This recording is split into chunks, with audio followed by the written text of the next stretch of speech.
really grateful.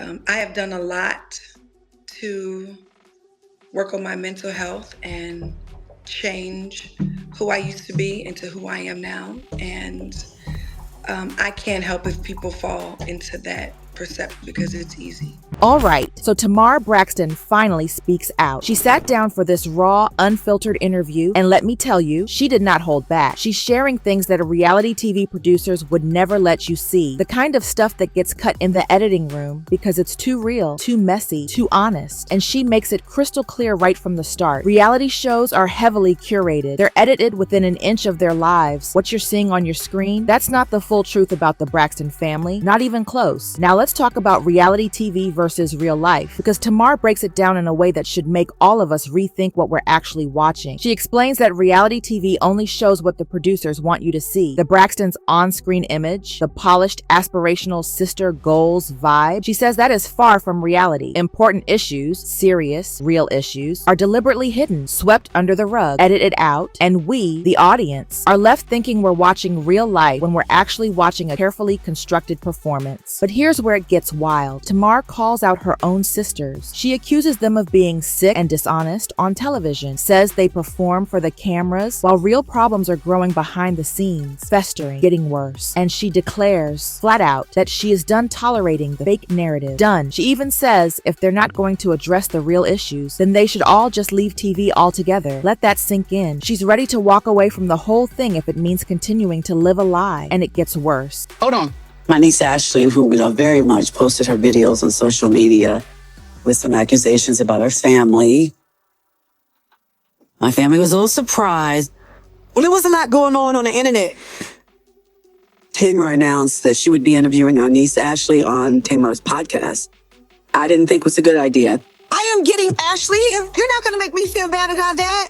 I wanted her to come to a safe place to tell her. Tamar specifically mentions her sister, Tawanda. She reveals there was a cease and desist situation between sisters. Legal threats. Over what? Over a specific clip or footage that triggered a full-blown legal conflict. Sisters threatening each other with lawyers. That's how bad things have gotten. Now, this is where things take a dark turn, because Tamar doesn't just talk about petty sister drama. She discusses her niece, Ashley, that's her brother's daughter, and reveals that Ashley had a sister who tragically passed away. But then she drops a bombshell. She alleges that Trina's deceased husband abused Ashley, abused her and the family. The family wanted this information buried, hidden, never spoken about. They wanted to protect the image, protect the brand, while a young woman carried that trauma in silence. Tamar brings up her brother's abusive behavior too. She emphasizes these are serious, life-altering issues we're talking about here, not just family squabbles or petty disagreements. Abuse, trauma, pain, and she accuses the family of hiding all of it while maintaining this polished, perfect image for the cameras, smiling for the fans while real suffering was happening behind closed doors. So what happened when Tamar tried to speak up? Her sisters turned their backs on her. That's what happened. She says they turned against her because she exposed family secrets. They were angry, not about the abuse, not about the trauma, not about the lies, but angry that she talked about it. Image and reputation were prioritized over healing, over truth, over doing what was right. Saying for something that I didn't do. So who gave the man my address? It's called an attorney. Oh, he can't find my address in that letter. That house not even under my name.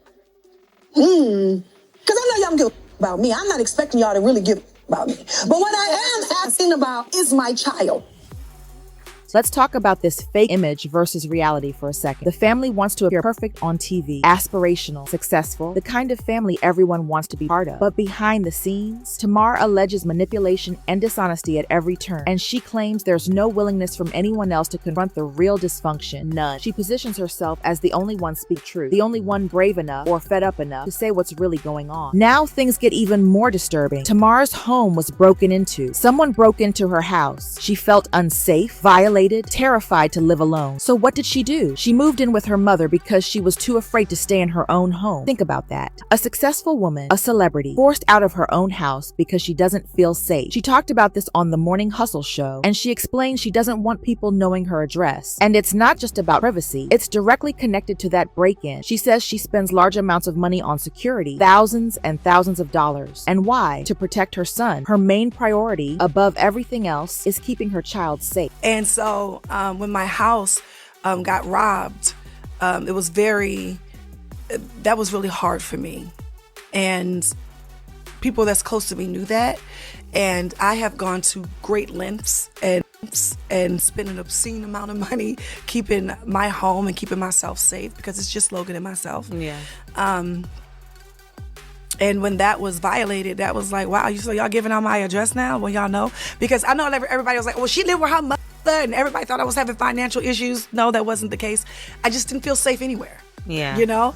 And it was like, I didn't want to leave from my mother's house, because if everybody has a good relationship with their parents, your home or your family's home is a safe place. Mm-hmm. So for me, it took me a long time to actually buy a house here that I actually lived in. Like, I have 3 that's just sitting here in the city because I just didn't feel safe enough to move into. Yeah, so when they gave out that address, you just felt like they already knew what you was going through? Yeah, man, because, not only did he send it to my house once, he sent it to my house 3 times.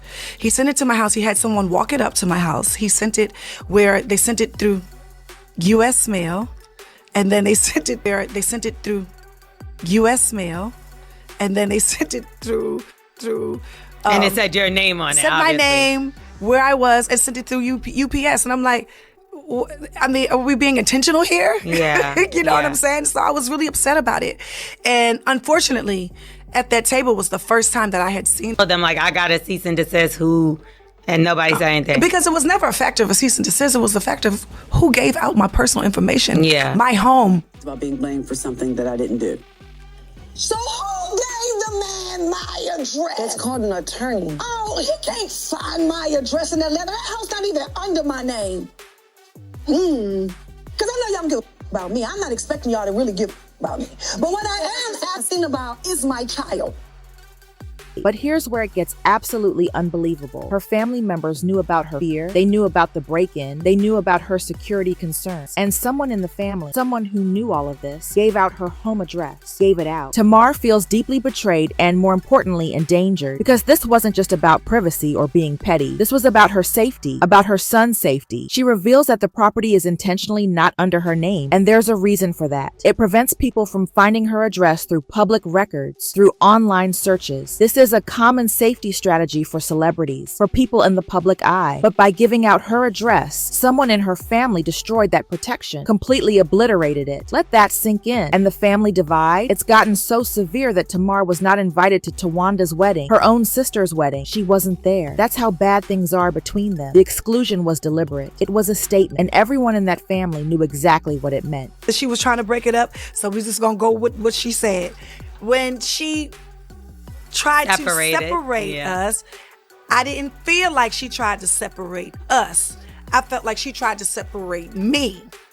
You get what I'm saying? I can see why you think that. Right, because she pushed me and turned and protected Toni. She did. Right? And gave you a superstar. You're the number one R&B. Right? So that's what I was feeling like. But aren't y'all all superstars? I mean, okay. Fine. I don't have to be, and I definitely don't have to be in my family dynamic. I'm okay with being the youngest sister of amazing siblings that I grew up with that are beautiful and talented and black.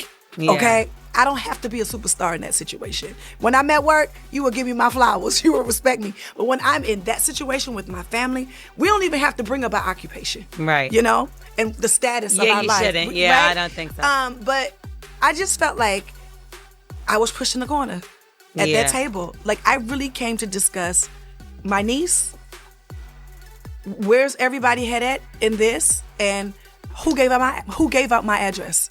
That was the objective for me. Yeah. And I didn't mean to come, in a way that was combative or aggressive. I was really trying to have a real sensible conversation. Now, when people started pushing my back up against the wall and I had to come out fighting, that's exactly what happened. Yeah. Do you feel, did this happen, this whole situation, the cease and desist, was that sent before Tawanda's wedding? All of that was before Tawanda's Before wedding. Tawanda's and wedding. And before the bridal shower that I was invited to, but I wasn't invited to. Do you feel like you was uninvited because they felt like you were trying to put the family on blast with your niece, or? I wasn't trying to put my family on blast with my niece. My niece put her experience on blast by herself. Yeah. And I signed up to support her. And I still am signed up to support her. So what was Tawanda's issue with you? Do you feel like that you were uninvited from the wedding? Because originally you were. But I was uninvited from everything before the table. Yeah. So was I really invited to the wedding, or was that another part of being gaslit? So where does the Braxton family stand now? The sisters are no longer speaking. Legal threats are flying around. Family secrets are being exposed in real time. And Tamar declares, loud and clear, that she is done protecting people who won't protect her. Done covering for them. Done pretending everything is fine when it's anything but. Here's the reality behind reality TV. Tamar rejects the fake, polished family narrative they've been selling for years. She says what's shown on TV is nothing compared to the truth. Nothing. And she concludes that the real family drama, the abuse, the betrayal, the secrets, the danger, is far deeper and far darker than viewers ever saw or were ever meant to see.